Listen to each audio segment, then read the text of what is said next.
Hello friends, ఈరోజు మనం మంచి రెసిపీ మినపప్పు టమాటా పచ్చడి ఎలా తయారు చేసుకోవాలో చూద్దాము. దానికి కావాల్సిన పదార్థాలు: మినపప్పు చిన్న కప్పుతో 1 కప్పు తీసుకోండి.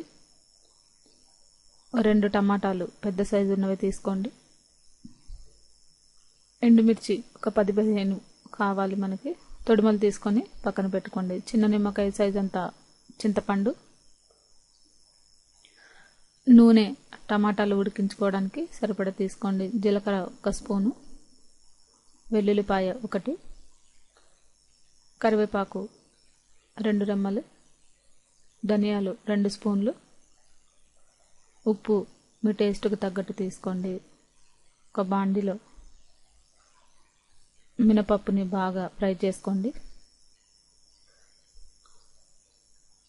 మనకి ఇలా గోల్డెన్ బ్రౌన్ కలర్ వచ్చే వరకు ఫ్రై చేసుకోవాలి. దీంట్లో ఆయిల్ వేయకుండానే ఎండుమిర్చి కూడా బాగా వేయించుకోవాలి 2 నిమిషాలు. దీంట్లోనే ధనియాలు కూడా వేయండి. అలాగే జీలకర్ర కూడా, చింతపండు కూడా వేసుకోవాలి దీంట్లోనే. కరివేపాకు ఇవి వేసిన తర్వాత ఎక్కువగా వేయించకండి. దీంట్లోనే వెల్లుల్లిపాయలు కూడా వేసుకోండి.